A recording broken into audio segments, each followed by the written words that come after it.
मित्रांनो बघा पाऊस सुरू झाला आणि मोठाले थेंब आहेत. बहुतेक गारपीट होती का काय माहिती बाबा, हे काही अंगी लागू देत नाही बाबा. आज नवीन गुढीपाडव्याचं सण आणि पावसानं असं लावलं बघा. हे आता सुरू झाला आहे पाऊस आमच्याकडं आणि मोठाले थेंब आहे. याच्यात गारपीट असू शकते, एखाद दिवस गारी पण असू शकतात. खूप मोठाले थेंब आहेत. गारी तर नाही आहे सध्या, पण थेंब खूप मोठाले आहेत. काय आता हे बघा, गहू काढायला आला किती मोठं अवघड नुकसानी. काय लयच अवघड आहे. ज्वाऱ्या गहू कापसं फुटलेले इकडं मुडं लयच अवघड झालं भाऊ. काय बघा आता पाऊस चालू आहे, कायच करावं लागलं.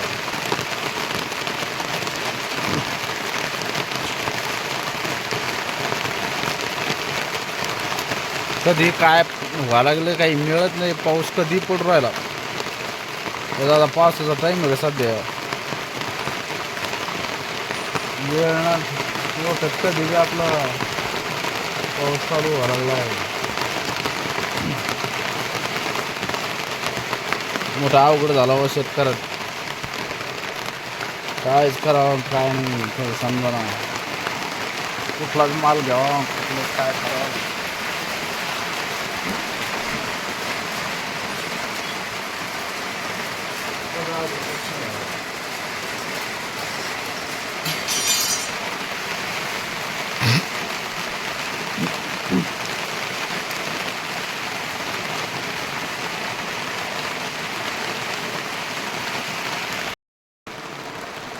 बघू शकतो तुम्ही, पाऊस चालू आहे. पावसाचं खूप अवघड झालं. हे तरी बरं झालं, शेळ्याला घास अगोदर टाकला खाल्ला पण नाही. तर शेळ्यांचं पण खूप अवघड झालं असतं.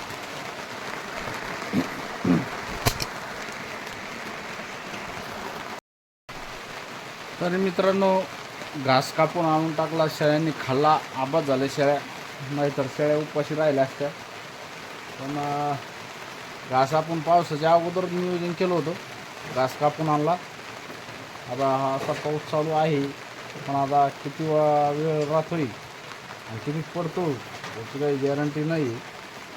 हे बघू शकतो तुम्ही, असा पाऊस चालू आहे. आणि हे बघा गहू बघा नेमकंच काढणीला आज 15 दिवसात येतोय समजा. तर असं झालं, कंडिशन खूप अवघड झालं मित्रांनो. काय करावं, पावसाचं तर कधी काय होऊ राहिलं काही मिळा नाही राहिला. हां, तर तसं म्हणा तर लोकांची नियती बरोबर नाही राहिल्या. हां, बरोबर आहे नाही. लोक पण व्यवस्थित वागून नाही राहिली, नियती खराब होऊ राहिल्या. पण लहान मोठं काही समजत नाही. इतकी अवघड कंडिशन झालेलं आहे आणि त्याच्यामुळं असं पाऊस कधी पण पडून राहिला. कारण की नियोजन हे माणसाचं वर्तणूक बिघाड्यामुळं, हे निसर्गाचं वर्तणूक बिघाडलेलं आहे असं म्हणता येईल एका हिशोबानं. कारण की निसर्ग काय करणार हो, लोकच व्यवस्थित वागत नाही, निसर्ग कसा वागेल. बरोबर आहे की नाही. तर मित्रांनो, असं झालं हो. आता पाऊस काय करतो काय नाही. गहू आलेले काढायला, नुकसानीचा विषय. आता वर्षापुढं आपलं काही चालत नाही. त्याच्या जे मनात आहे ते तो करणारच आहे. त्याच्यापुढं आपलं काहीच चालू शकत नाही आहे. फक्त एवढं आहे, बऱ्याच ठिकाणी काल परवा बऱ्याच ठिकाणी नुकसानी झाल्या. भरपूर काही आपले शेतकरी बांधवांचे काही माल वाहून गेलेत. असे बरेच काही ठिकाणी म्हणजे आपल्याला मीडियाद्वारे बघायला भेटलं. पावसाळ्यामध्ये पावसानं खूप नुकसानी केलं शेतकऱ्याच्या. आणि आता उन्हाळ्यामध्ये पण हे जे पीक घ्यायचं आहे मागच्या वेळेस सोयाबीनचं पीक अंगी लागू दिलं नाही, आता गहू ज्वारी हरभरा हे पिकं अंगी लागू देईना. म्हणजे खूप अवघड झालं. शेतकऱ्याला काय करावं आणि काय पीक घ्यावं काही म्हणजे लक्षात यायसारख्या गोष्टीच नाही राहिलेल्या. शेतकऱ्यांना पिकवच काय हा प्रश्न शेतकऱ्यापुढं पडलेला आहे. कारण की कसं केलं तरी तो कुठलंच पीक अंगी लागू देईना. निसर्गाकडून आपत्ती, एक तर मालाकडून माल जर घरात आला तर त्या मालाला भाव नाही. असे बरेच काही प्रश्न शेतकऱ्यावरती पडत आहेत आणि शेतकऱ्याला कुठलाच पर्याय सुचत नाही. शेतकरी वेळोवेळी आणि म्हणजे अशा वातावरणामुळं अशा याच्यामुळं शेतकरी दिवसांदिवस कर्जबाजारी होत चाललेला आहे.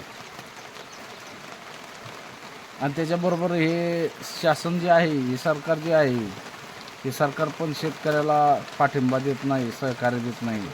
आज कर्जमाफीचं जरी म्हणलं सरकार तर कर्जमाफी कधी देणार आहे? सप्टेंबरच्या नंतर.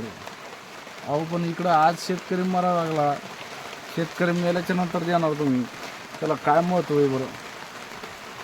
असं अवघड झालं आहे शेतकऱ्याचं. काय करत्या सांगायसारख्या गोष्टी नाही राहिल्या आता.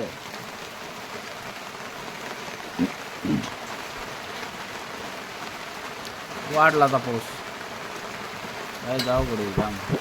ए बाबा, ए बाबा लावलं ते खायला, खायचं नाही रे बाबा. बघा वाढला आता का पाऊस वाढला, तुम्हाला आवाज येत असेल. काय खूप अवघड गोष्टी झालेल्या आहेत. पावसाळा समजना, हिवाळा समजना, उन्हाळा समजना. कोणता ऋतू कोणता केव्हा काय होईल त्याची शाश्वतीच राहिली नाही. कधी पाऊस पडेल आणि कधी नाही. अशा खूप अवघड गोष्टी झालेल्या आहेत.